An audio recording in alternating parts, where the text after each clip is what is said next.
Hello, pickleball fans and pickleball land. I'm Dink, And I'm Smash behind the camera today. and we welcome you to another episode of the Dink and Smash Show, which is the only pickleball show in Indiana. And speaking of Indiana, did you know that Richmond is the eastern gateway to Indiana pickleball? We have a great group in Pickleball Club, and we have a special guest today. And he is very special. Very special. He's going to give us the history of Richmond pickleball. He's the father of Richmond pickleball, known as Pickleball Bob. So, Bob Delaney, please share your experience with us. Oh, thank you. Happy to do that. It's really neat, this pickleball experience. When I started teaching it back in 2014, there were like somewhere between 3,000 and 10,000 pickleball players in the United States, and last year it went over 35 million. And there's only 330 million people in the country. So now we got 1 out of every 10 people playing pickleball, and it's such a neat sport because, these pickleball courts here were built by Area 9, which added to their disability and senior activity life enhancement. And they were thinking about how can we enhance one's life by what kind of activity would do that. And they did it two ways. One is by building pickleball courts. They built two at the senior center. They built one in Brownsburg, two in Cambridge City, Brookville? Did they do Brookville? I'm not sure Brookville was part of our Area 9. Yeah. I think that was part of another area, but they did build Brookville. In fact, Brookville, with Rocket Rodney Grubbs and his two sons, who are actually teachers in Fort Wayne, really got pickleball going in this area. And so Area 9 is really responsible for getting this wonderful, exploding sport going.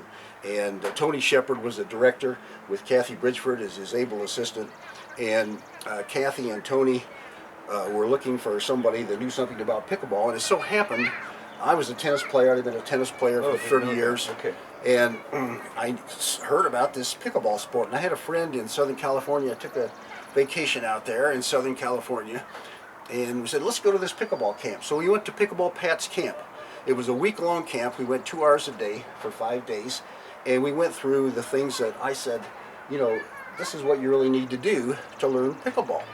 And I came back here, and we had those 2 pickleball courts, and I met Tony and so on, and I said, well, we need to start doing this, laying this information out, and inviting people to come and play, and do this in some kind of an organized fashion. And because I knew more than anybody, I became the teacher, and so I was the first teacher. And we did pickleball boot camps, and I copied a lot of material from Pickleball Pat in California, right. Southern California. She was working at near between Oceanside and San Diego there. She was working her camps.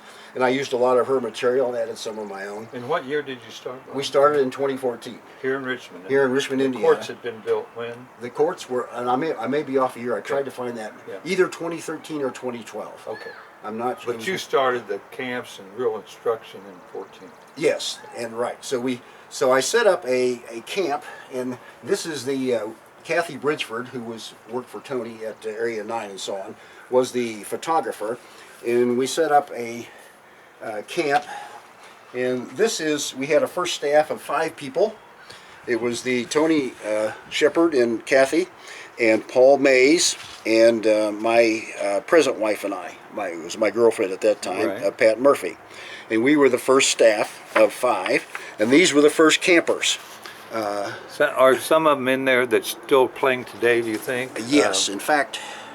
Because we have so many that's grown from, like you said you taught 72 people in all over 4 years, I think. Yes, in fact, the ones that are still playing, in fact, most of them are still playing down at the Senior Center, are Paula Frady and Linda Schaefer, Vivian Hankowski, Bob and Bonnie Herzog. They moved to Arizona. And Marianne Grinberg, she's still playing, but she's up in Tip City.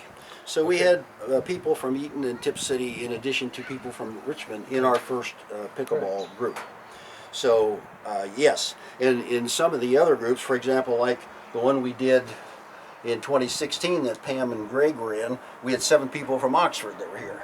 Okay. So we had people from all over the area. In our second camp, we had a couple people from Muncie were here.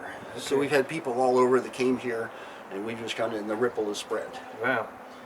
So with this group, what I did was I took a lot of the, we did this.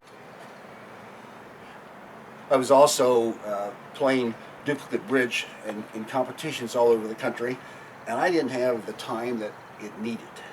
And when Greg and Pam came along in 2016 and took my class, along with Bruce Borton, started then, and Sue and Mark Miller, were also in that class in 2016. This was a big important class, this 2016 class. That was your third class. This was the third class, boot camp. right. So a lot of our players who are playing now were in there, started. A lot of yeah. our leaders were Yes. in there that are Yes. now playing now, correct. Yeah. Like I said, And- Bruce and Pam and Greg And Bruce Borton, Bruce Borton. we're all in that class. Yeah. And that was a big class. And they were able and willing to take over the teaching, and it's just been wonderful. They could spend the time at it. It needed somebody spending the time at it. They spent at it. Right. And it just went ahead and continued to further explode. Right. And they've done they were, as I say, they were an answer to my prayer. Yeah. We needed somebody doing this. Right. And On a they did regular it. basis. And they did it. They But did it took you 4 years to get it off the ground, really. Well, Right, doing those you 4 just years. kept doing it, you kept Yeah. doing it, you kept doing it, and finally it just multiplied and so on. So we had, in 2014, as I said, we had 16 campers in that particular year. That was your first year. That was the first year, and I mentioned the names.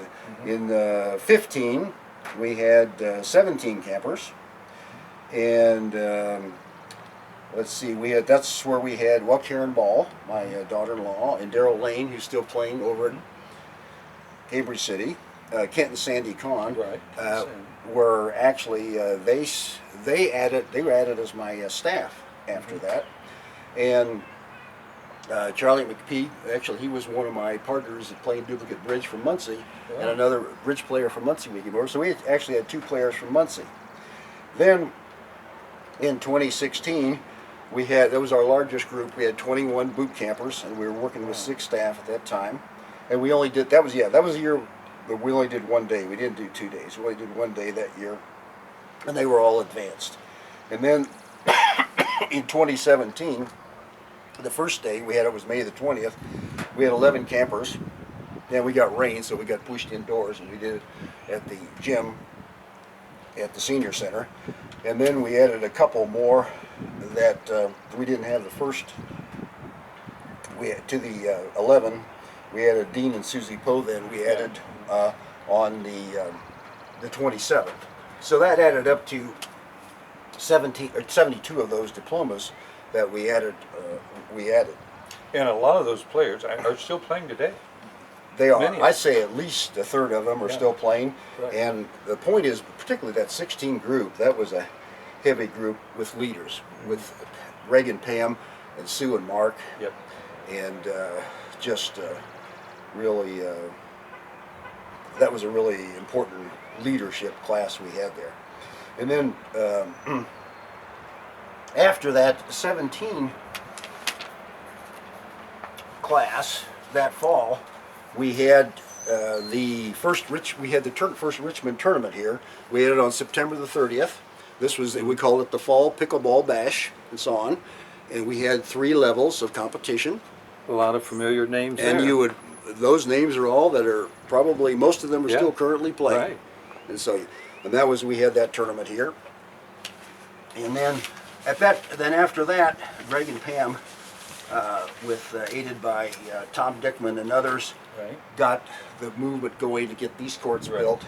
And that's been wonderful, having 8 more here and enabled us to, at Clear Creek Park, to do that. Well, with these 8 and 6 new ones at Forest Hills Country Club and the 2 at the Senior Center, which are going to be resurfaced and repainted this year, we're 14, there's 16 courts. Which is great for our community. There are times here that you got the 8 courts full and you got a bunch of people waiting. So what I would do, I had great support from Leslie Hall down at the Senior Center, because we did these on Saturdays. when I wasn't working and people were off work, and you know, when you're doing something that's lasting 2.5 hours, you need bathrooms. Well, she made those accessible to us and so on. She was really cooperative. We were really lucky and fortunate to have her. So what I would do in these camps is I would start out with a, first of all, I put up two 12-foot 2x4s on the end, and I had a red rope that was 11.5 feet high and one across the top of these, and I had another rope that was just a 1/2 foot over the net. And so then I would start out my lecture. We would do some dink drills and some basic things just to get people moving around, and then I would do a lecture. And the first thing I would start out was saying, what would you guess that a ball hit between that space that's between a foot over the net and 11.5 feet high? What would you guess? What would you call that ball that's hitting that space? A mistake. And I would start out and describe the importance of getting to, I called it the power position. The power position is that point where you stand up next to the non-volley. And if you think about the mechanics of the power position, like think about how easy it is in throwing a ball into a little round bucket or a great big basket. You know, that's the mechanics, you know, the angles are the same. Mm-hmm. If you get up at the net, you have a much better angles, I call it the power position, hitting it from the power position than you do, because your angles are like this if you're up there at the non-volleys. But if you go back here, your angle is narrow. Right. So you have much less of an angle to hit it at. So So then I implored people to get up to the power position, get up to the power position. We're enjoying some nice friendly wind here.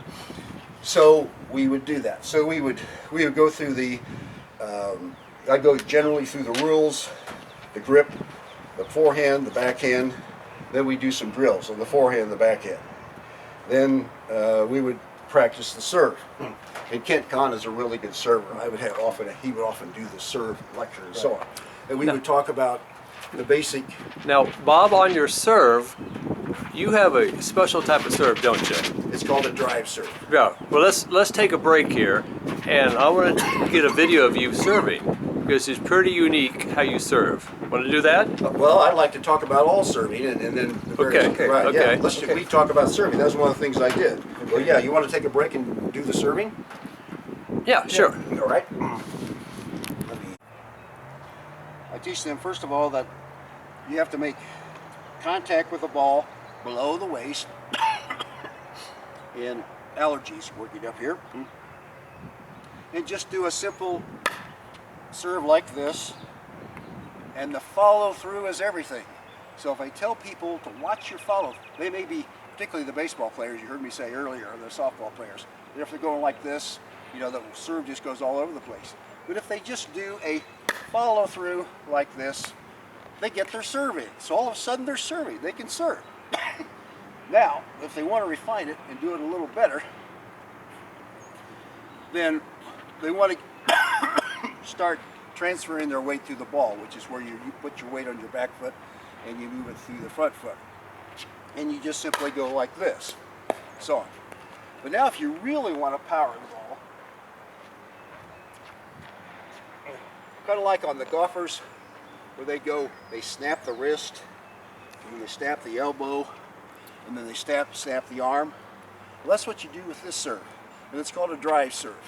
I learned this in Southern California. So what you do is you put your feet together because you're going to transfer your weight. You put your hand, and instead of using the shake hand grip, which most people use for hitting forehand or backhand, so you don't have to switch your grip, you move from the shake hand grip, you move it around so that your grip is on the top like this. So it's on the top. Because what you're going to be doing is one of the snaps is going to be from the wrist. So what you're doing, you're going to drop the ball here. So you're going to start your paddle back here. You're going to come down. You're going to snap the wrist, snap the arm, and move the weight through the ball. And so you get a serve like this. Bad example. Like that, an ace. Yeah, that's a really strong serve. You're really powering the ball. Now, some of the professionals, they started, because people are so good at returning serve, and also the faster the serve goes, and the trick to handling this serve, by the way, let me just go ahead and give you the tip. The faster the serve, the shorter the backswing. If you just use a short backswing and just block it back, allergy.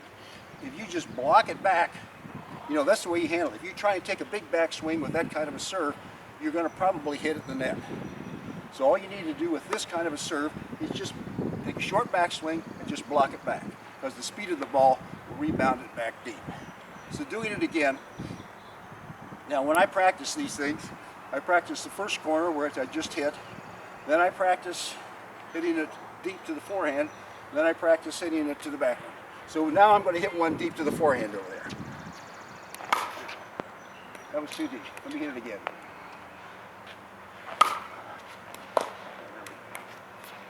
All right. Okay, so now that you've got the drive serve down, now you want to change where it's going to go. You want to add spin.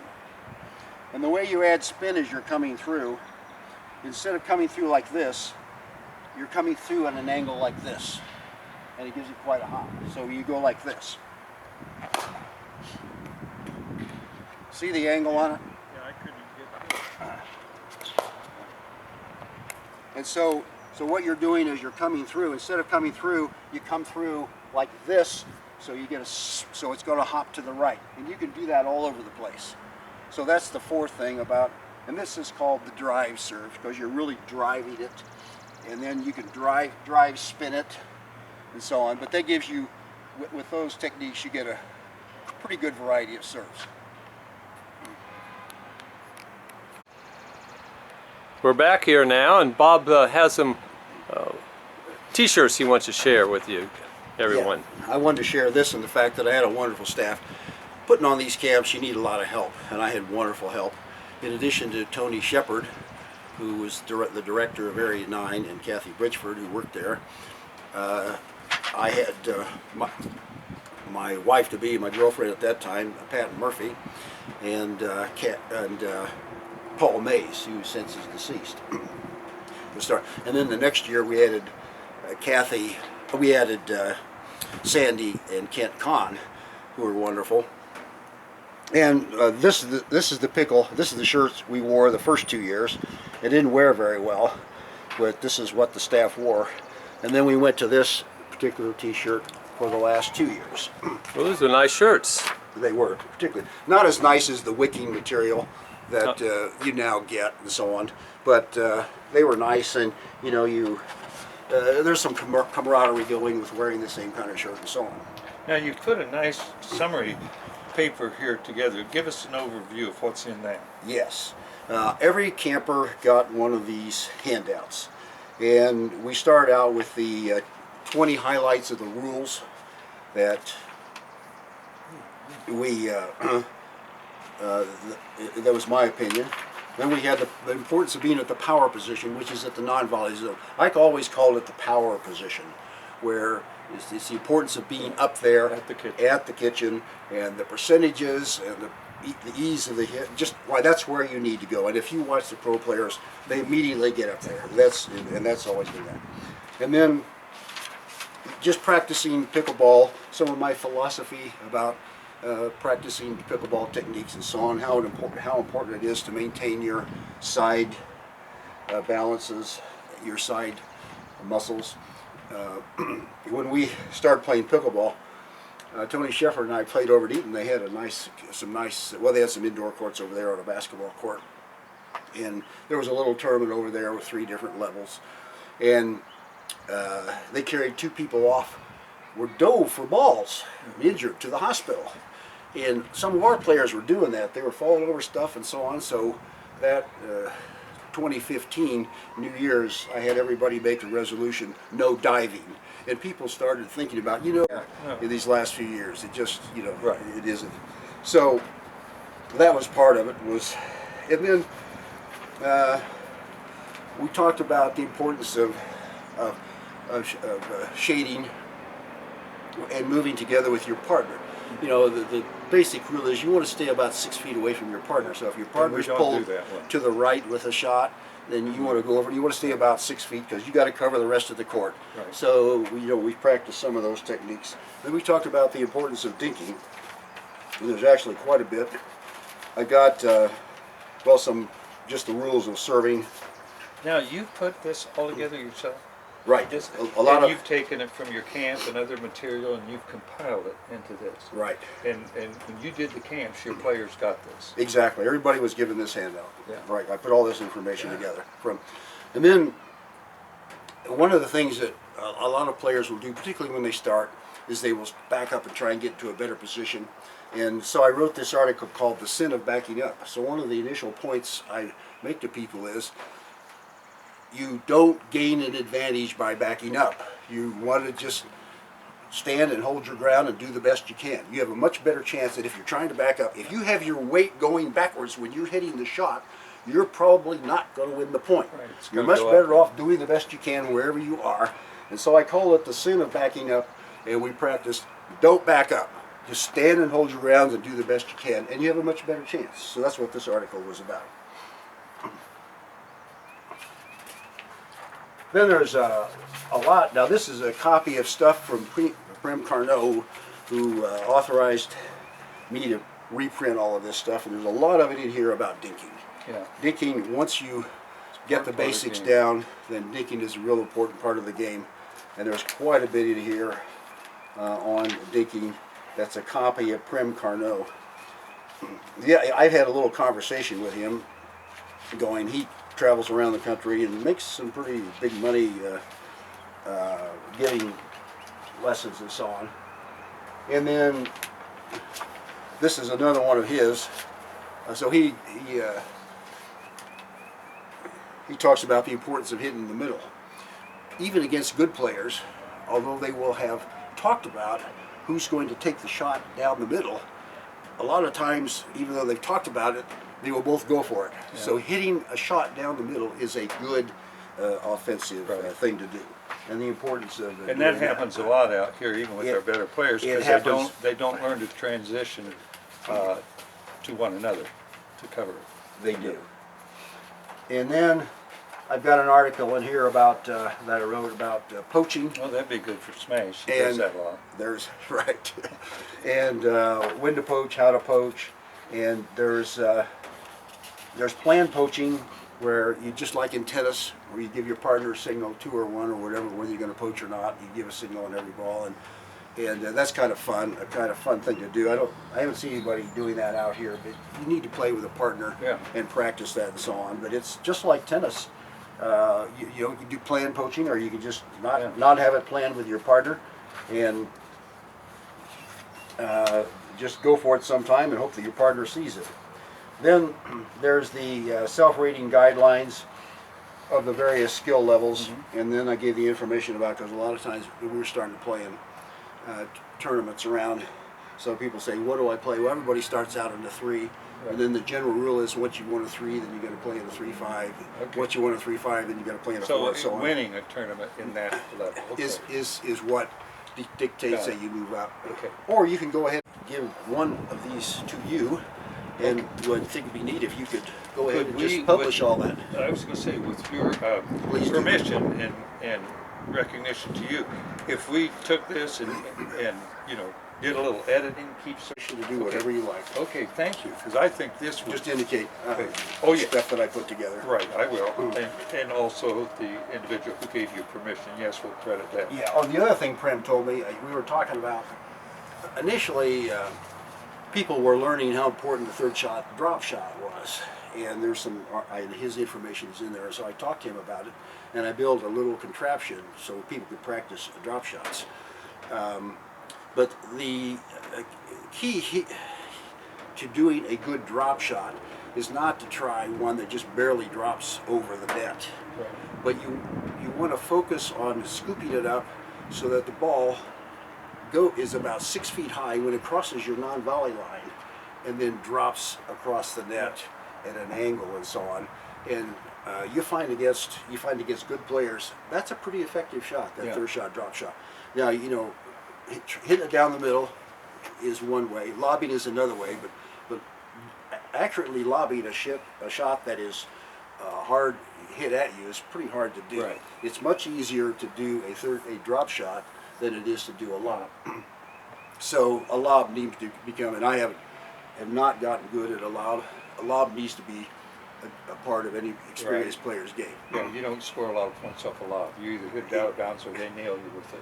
Well, yeah, because a lot of your lobs go short and then it gets smashed at you. Right. That's correct. Well, we appreciate this. This will really be helpful. Tom and I will take a look at it, see what we can come up with, maybe to edit this. And I know some of our present players will like this. So, Bob, thanks a lot for your time. Well, I've got two more things. Okay, great. I want to do this. One is I want to teach you the thing that was a lot of fun is the eye-hand exercise. Oh yeah, I want to do that. And the other thing is I want to have a limerick that I got off a pickleball site that I want to recite for my closing for you. Okay. Right. Okay. But let's do the eye-hand first. Maybe we should do it out here where there's more light. Sounds good. Well, we'll be out in court here for a moment then. When Pat and I were in New Zealand, we learned the Maoris from the Maoris, which was the tribe of New Zealand that were in constant conflict when the English immigrated there, and they had these customs where if they were going to fight, they only fought hand to hand.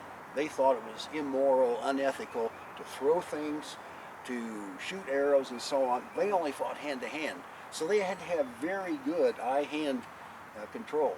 And we saw a gentleman taking large bamboo sticks with 6 people lined up there, and he was doing this exchange with art this way. And what you do in order to get and then improve your eye-hand contact capabilities. And this is one of the ways to do it. Now, so what we're going to do, in order to do the timing, we're going to go, let me just explain what we're going to do. So we're going to go bump, bump, together. So that gives us the timing. Right. Okay. Then I'm going to throw this to your right hand, and you're going to throw your right one to my right hand. At the same time. Right. Okay. Right. You're going to catch it. Then I'm going to throw. Then we're going to go bump, bump, and we're going to exchange the left hand. Okay. Then we're going to go bump, bump, and we're going to exchange both of them. Okay. Okay. Now, 2 things. One is the toss is the most important thing. If you toss it straight at it, most people can't catch it.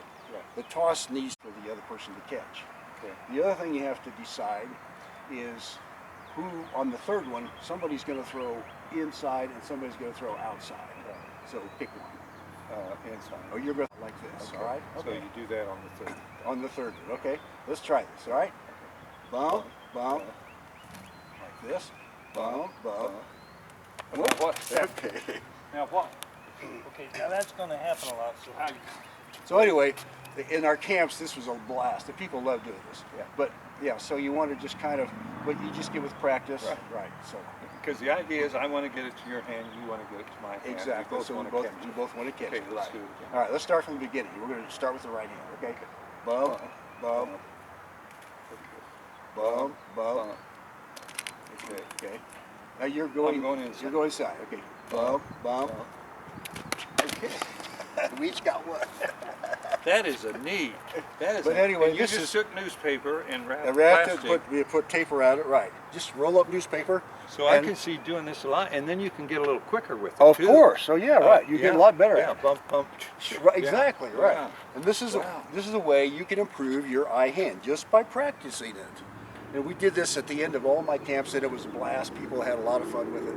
Yeah. So it made it very enjoyable. Good. That's a great skill. Now you said you had some limerick. or I had one something. more thing. I wanted to finish with a limerick. Okay. I'm a limerick writer. I've written a lot of limericks. But in this one, I modified. I got off a pickleball site. But anyway, it goes like this. There was a pickler named Mort who hogged every ball on the court. While chasing a lob, he ran into Big Bob. Last week, his funeral was short. That's all, folks. That's good.